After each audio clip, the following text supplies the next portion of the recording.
Okay, we're going to continue looking at bisectors and triangles. And in this video, we're going to look at the concurrency of angle bisectors theorem.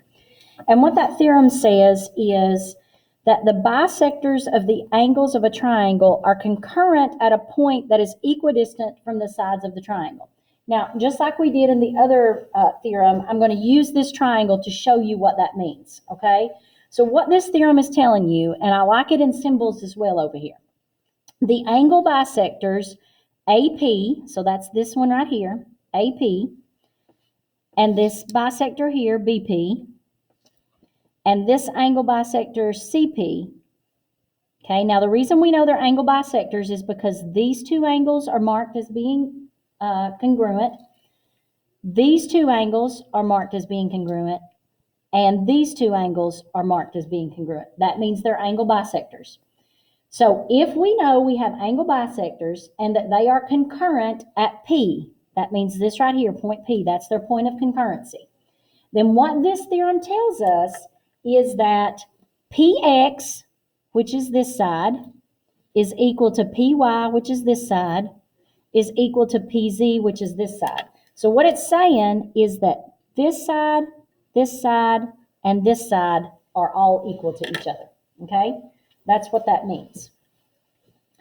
And if you'll remember, the theorem we looked at before earlier was that these three sides, okay? So now we've got that these three sides here are. So let's get one definition just so you know what this is called. The incenter of the triangle. The incenter of the triangle is the point of concurrency of the angle bisectors of a triangle. So before we had the circumcenter, and it could occur, it could occur inside, outside, or on the triangle. But this point of concurrency of the angle bisectors is called the incenter of the triangle. Okay, that's what we're looking at, the incenter. Now, how do we use that information to work examples? So let's look here at example G. If GE equals 2x minus 7, so that's this right here. This is 2x minus 7. And GF, which is down here, is, so I'm going to draw an arrow. This right here is x plus 4. What is DG? So I want to know what this side is.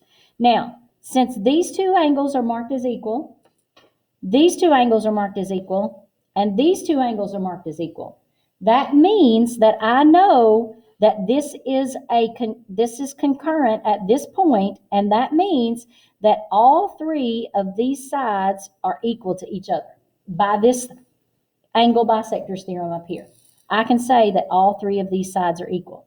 So what I can do is set 2x minus 7 equal to x plus 4. And then in order to solve that, we're going to subtract x from both sides.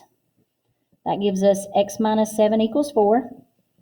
Add 7 to both sides, which gives us x equals 11. Now, it asked me for what DG is, okay? But DG is the same thing as GE and GF. So I can take this 11 and plug it up in here to either one of these, and I'll get the same answer. The easiest one to plug it into is this one. So I'm going to plug it into 11 plus 4 equals 15, and that equals side DG. So this here would be your final answer. Okay? If QN equals 5x plus 36, so let's label that. That's 5x plus 36. And QM, that's that one, is 2x plus 51. What is QO? All right, I want to find this one. Now, again, these two angles are marked as being congruent, and these two angles are marked as being congruent. So this point right here is a point of concurrency there. So that means that I can set these two things equal to each other to find that x, just like I did over here. So 5x plus 36 equals 2x plus 51. Subtract 2x from both sides. That gives us 3x plus 36 equals 51.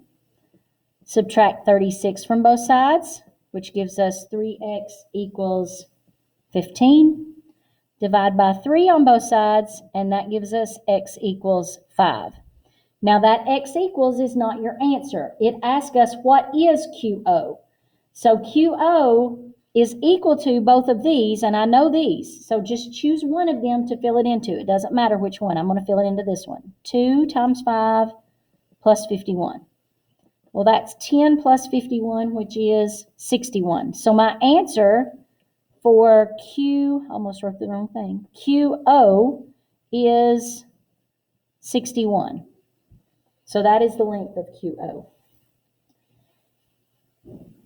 Okay, I want to talk about just two more words that you may hear or you may see, and I want you to know what they mean.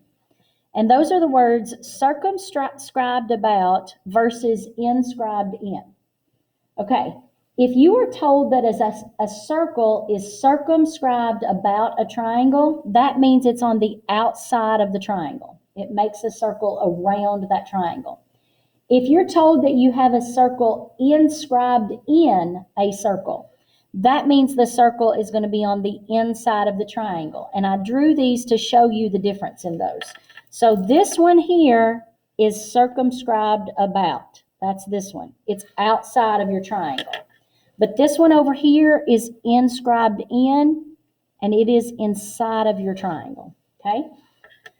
All right, just wanted you to see those words and know what they mean so that if you come across those. As always, if you have any questions, let me know.